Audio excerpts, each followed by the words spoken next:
Kaygılı seyircilerimiz. Bugün biz belli insanın, bir ressamın, heykeltıraşçının ustahanede misafir olamiz. Bizim yanımızda Aydar Aliyev. Hoş geldiniz. Sağ olun, hoş geldik. Sizge bir-iki sualimiz olacak ve sizin cevaplarınızı pek merak ediyoruz.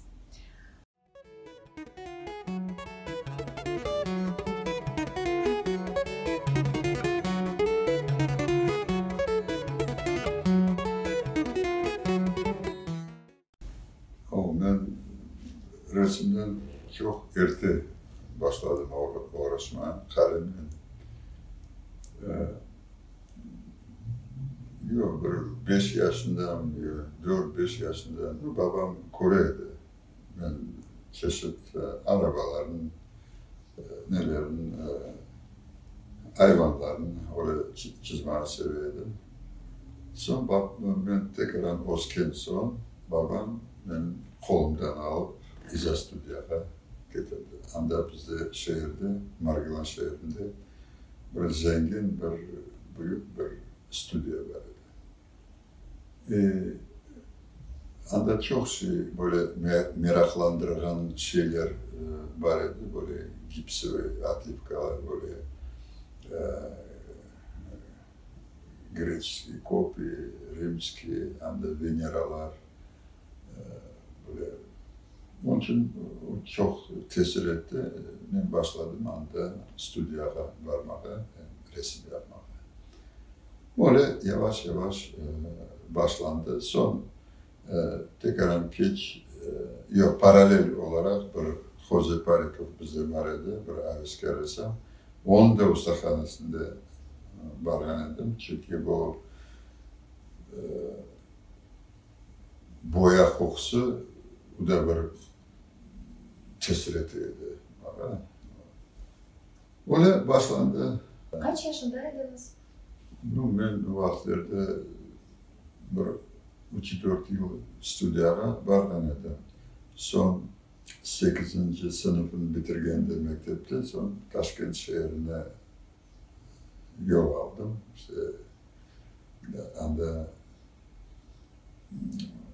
okul yurt Binkova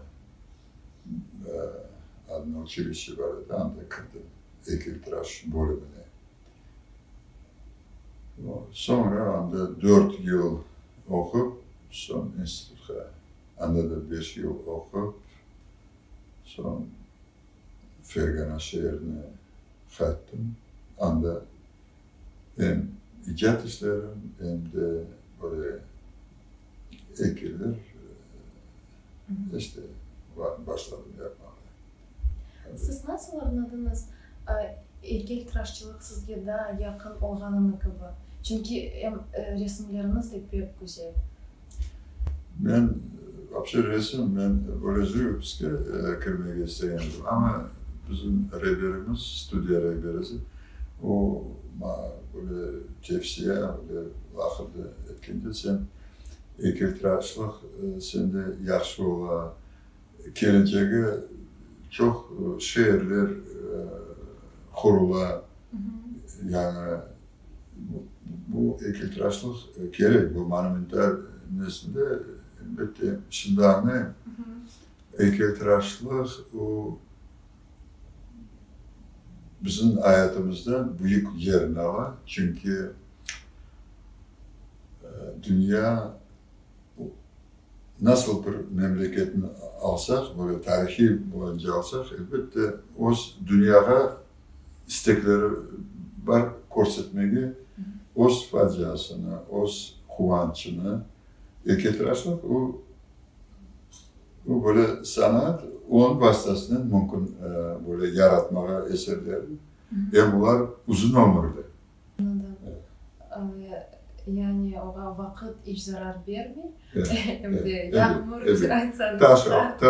taştan yapılsın, bronzadan.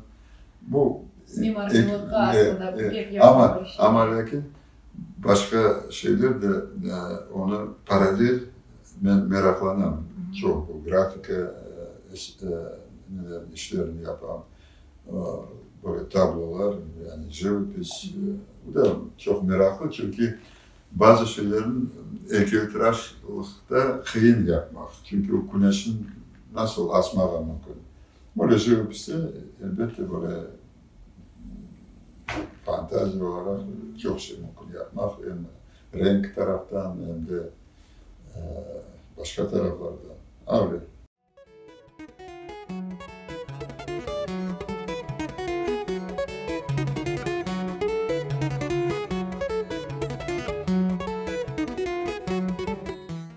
No, bizde Kırım'da elbette bizde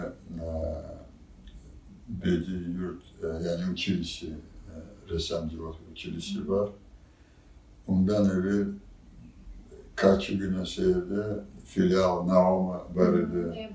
Ben anda da çalışkan idim. Gerçekten mi? Evet. Ben anda mektepte öğrendim başladım. Hem öyle niyetler var idi, anda heykeltıraşlık bölümünü açmağa. Ama lakin son böyle vakayalar geldi. No, bizim kipimizde de 2001 senede böyle açıldı. İzoy depoyu. Onun için benimce çok çeşit koşullardan gelen yaşlarımız, istidatlı yaşlarımız böyle okudular, bitirdiler ve o şehirlerinde bazı Ahmetçik'te kaldı. O işlerin devam ettiler.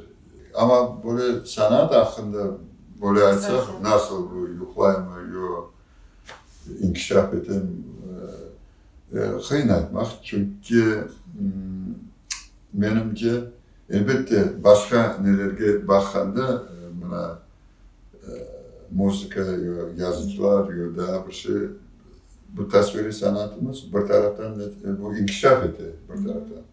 Ama başka taraftan elbette böyle zamanlar geldi biz tırışmak gerekmiş daha bir obge gitmedi. Çünkü misal buna tek sergide buna getiremiz heykel ya tablo ya grafika taşlayamız gitmemiz bu şeylerden bir vahiye yapmak gerek. Zemanevi sanatın zemanevi bir yani bir installasyon, performans. Bu da daha açıklar bizim isteklerimizin, bizim böyle imkanlarımızın biz çünkü biz çok şeyler hakkında mümkün aytmak Kırım'da oturup. Buna elbette şimdi bugünkü böyle ameli sanatını alsak, o da inkişaf etti. Yavaş yavaş anda nağışlar, ya kelimler, neler, sevgiler tasviri sanatta da böyle yaşlar hoşla o da kaydetmek gerek, o kuvandıra. Ama lakin bu sistem olarak onun daha benimce yüksek seviyeye götürmek gerek. Bakmak gerek dünyada neler yapılar. Çünkü seyircilerin biz elbette taptık ama onların tesir etmek için onlara böyle bir mevzular yaratmak gerek. Ular bugünlük mevzular. Evet, zemanevi mevzuların. Ular ilgilensinler, ular duysunlar, netsinler özleri. Böyle tırışsınlar kelimeyi. Sergiler. Onun için bu problemi var. Bu problem var. Anladım, çok sağ olunuz.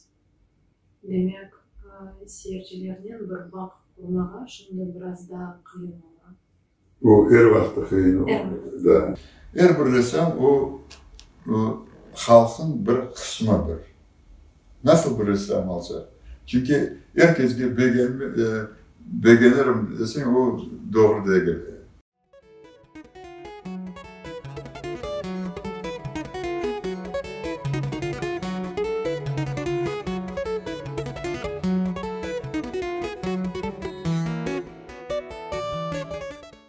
Bunda bir yol belli bir yol yok. Yok. Evet.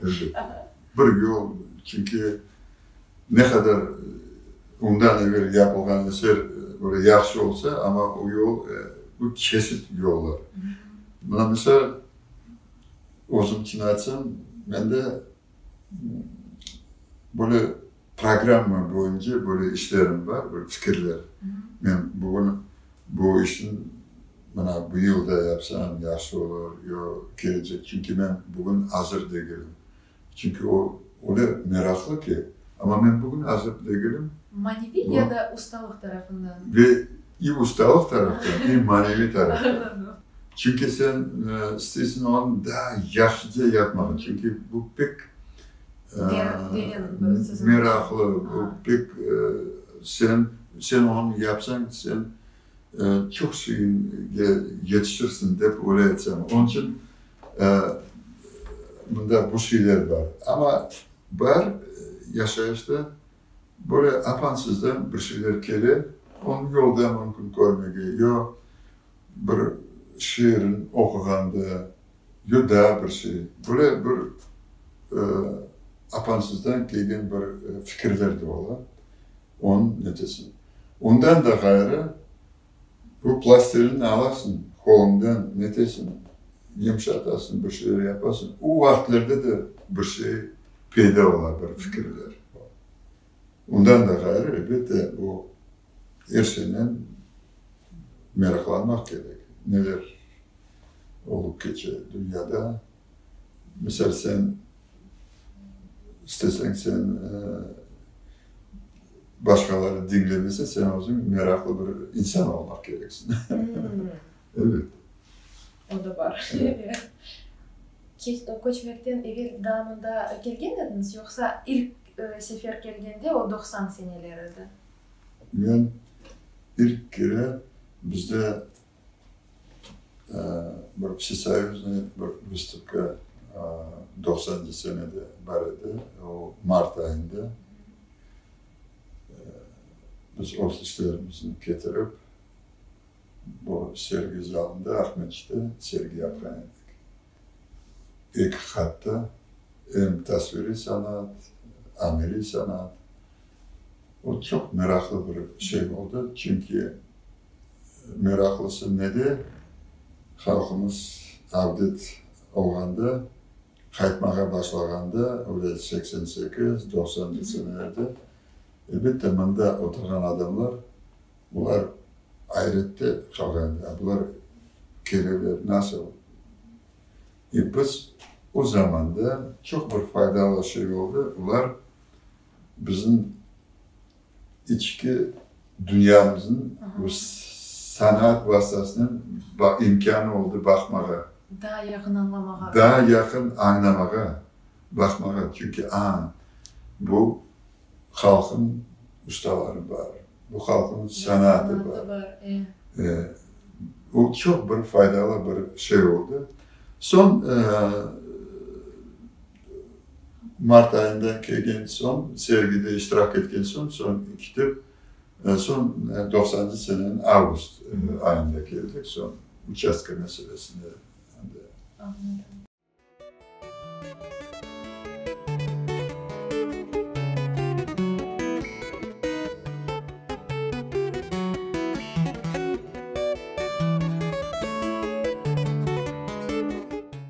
Ailede anam o Kırım'da ocak yapardı. O botanik dersini.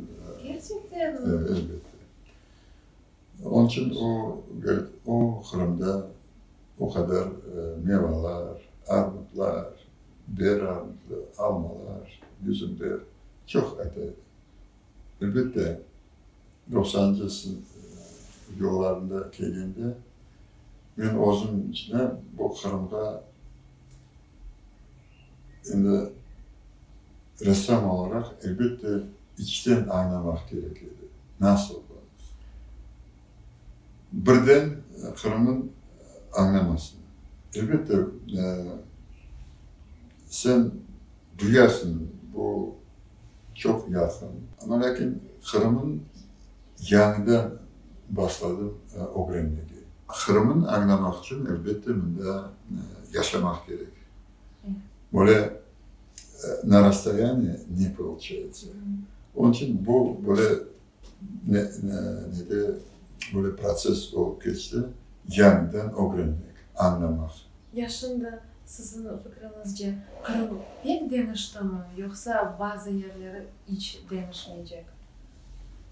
Şimdi bilirsin, ben böyle tasavvur edeyim şimdi, ben bir yerde oturmadım Özbekistan, ben bunda doğuldum, ben bunda yaşayayım, bunda da ne diyeceğim, öyle bir duygum var. Ne kadar güzel. Böyle bilirsin, yok bu genetik taraftan, o böyle negatif tarafların silmeye tırışa. Onun için ben özüm Mariski'de doğdum. O soğuk nelerde, kışlarda, ben fevral ayında doğgan idim. Ama şimdi bana vakit gitti, elbette vakit bilirsin silmeye tırışa bu negatif böyle tarafların. Onun için öyle bir duygularım var şimdi. Belki vatan toprağı sizce ilaçtan gelir. İlaçtır. Belki hepimizge bu ilaçtan gereklidir. Doğru edersin.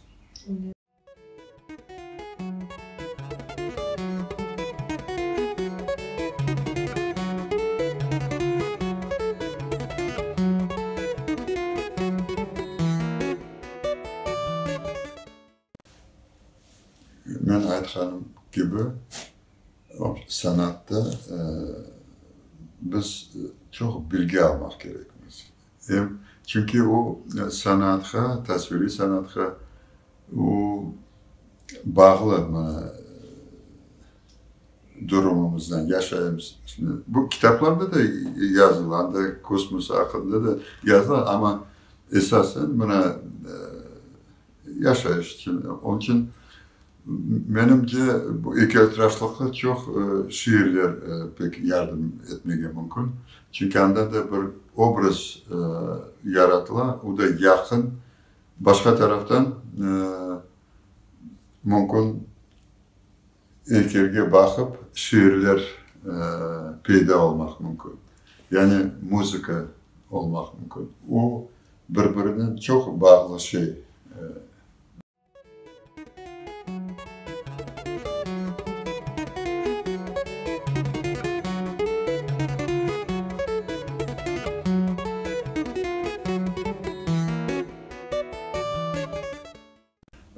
Ben bilirsin, ben Taşkent'te okuganda, institute okuganda ben çok katnaydım buna böyle tanış aile Yusuf Ağa Bolat, bu bizim klasik bir yazıcımız, dramaturg.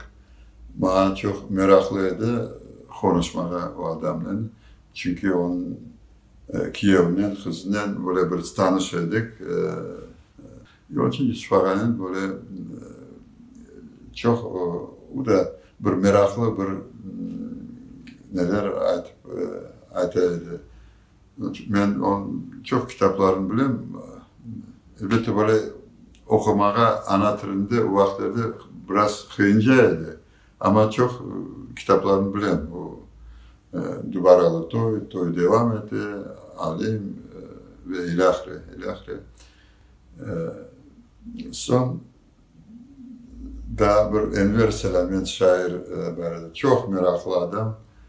Bunda endi Kırım'a kelgende böyle yakın olmasa da böyle bizim yaş şairlerimiz Maya Safet, Ali Kencali ve Siyari Kökçü çok ben çok katnaydım böyle bazı klublarda toplaşıyorlar olaydı salonlarda meraklı. Hem bunlar devam ettiler.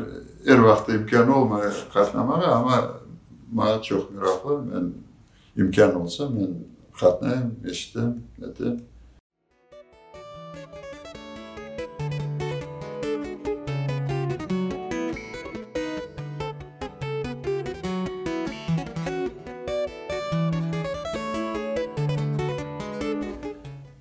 Ben de elbette tabi Özbekistan'da çalışkanda, oturganda anda bazı heykeller ana satın aldılar. Böyle direksiya hudosuna выставка Panoram bu Medeniyet Nazırlığı'nın son böyle bar işler Türkiye'de satın alınan işler Almanya'da son bu Sovet devrinde Moskova'da Sovet Hudosnik Festivali vardı böyle satın alınanlar işler. Ukrayna'da, Kırım'da, Kırım Tatar Müzeyinde ve şahsi adamlarda. Ama internette elbette adım ne etseniz anda açılır, mümkün bakmaya hem YouTube hem işler. Ayrı bir sayfa elbette gerek yapmaya ama bir böyle adım ne etseniz. Bu işin adı planetaların hareketi. Bu sorarsanız ne hakkında bu adamın yerinde tespit çekiyor. Her bir 33 taştan renkleri başka olup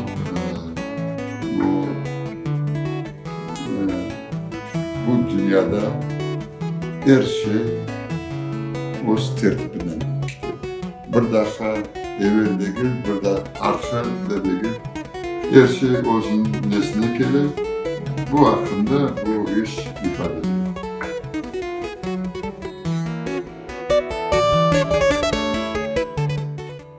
Значит, эта работа называется «Морской ветерок». Вот. Здесь, все мы на берегу моря бываем, чувствуем такой ветерок. И этот ветерок, он уносит, способен унести весь мусор, все лишнее, что у нас. И человек тоже, он как бы очищение получает, очищается. И остается суть. Вот. И вот эта суть, она изображена в этой работе. Может быть, в будущем, конечно, в более большом размере, и вот целесообразно возле моря и подобное поставить.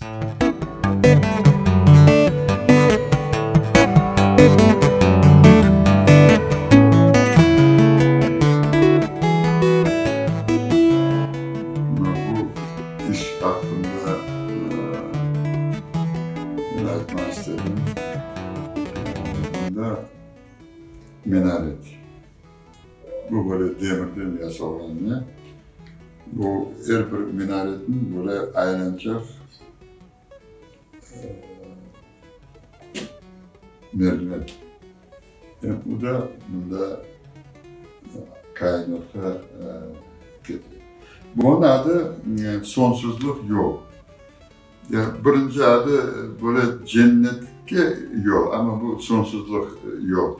Bunda bu etrafta papuçlar neler olmak gerek. Onun için böyle bir bu bizim hem geçmiş böyle almış ifadeli ne yapıyor işte.